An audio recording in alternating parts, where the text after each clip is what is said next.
let me just, on Fiona's point, let me just say, I mean, you know, there are a few issues of which I've just been picking my way through one, which is Hamas and Gaza and the West Bank, where actually the Foreign Office position is a little bit different to what the UN's position was. But it's pretty exceptional, and the differences are quite small in that with the dramatic exception of Iraq, you know, Britain pretty much represents the progressive point of view at the UN on the range of issues we're dealing with. Tough on Darfur, ambitious on the Millennium Development Goals, concerned about conflict in the Horn of Africa. I mean, concern for a democratic transition in Pakistan, you name it. There is a great coincidence of policy objectives between being Kofi Annan's deputy or administrator of UNDP at the UN and the British government. I mean, DFID was my closest backer and supporter when I was head of UNDP.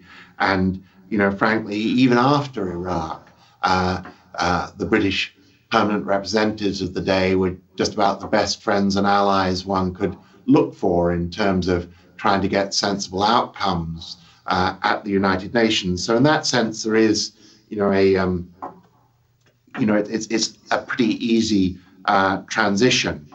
But I think the interesting bit, and this is perhaps a good note to finish on, is, you know, when you're at the UN, you talk about what I talked about in this speech today about the importance of multilateralism, but you're left always with the sense that there's some sort of hidden level of power at the national level that you don't fully understand and which is really calling the shots. And what's striking to me, being back in the UK, is, of course, the UK has very strong interests and some extraordinary means of achieving them, not all of which I've been fully aware of before coming back. But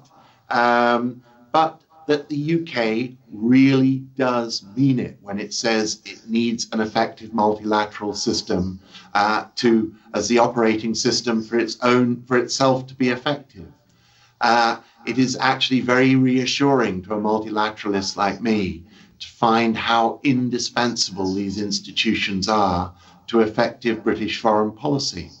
And, you know, I think it's going to be, you know, as I say, I think this Prime Minister's committed to it. I mean, I think, you know, it's going to be interesting one day for a successor government because, you know, it's, you know, for example, when a Tory government comes to power, it will tie one very powerful UN hand behind its back, which is, you know, one of the most effective ways we work at the UN nowadays is through the European Union. You know, it's very powerful when 25 states have a common point of view on an issue at the United Nations. You know, so I think I'm left with this sense that instead of, you know, moving from New York to London and moving into a completely different foreign policy realm, I actually feel as connected to New York almost as when I left, because, you know, all the issues that come up, be it Pakistan or Kenya or Afghanistan, the roots lead back to New York and Geneva and Washington in the form of the international financial institutions. These remain incredibly important. And the other relationships with the US administration, with the different EU neighbors, also remain critically important as vehicles to be effective in this multilateralism. So, you know, I just find myself out there sort of networking and trying to string together deals every bit as much as I did as a UN official. So it's quite surprising to find the job is not more different. Thank you.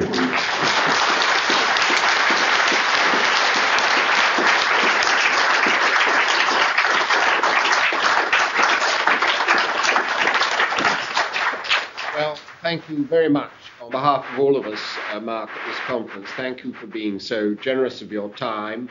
Thank you for the frankness of your replies. I think you've given us, both in your prepared remarks and in your answers to questions, a tremendous lot to get our teeth into, and also a very big encouragement to carry on the work we're doing, the feeling that we are working in many cases in a partnership with government, where NGOs and government can exchange views, talk to each other and work together. And I'd like to thank you particularly for all the support you've given UNA. We really do appreciate that enormously.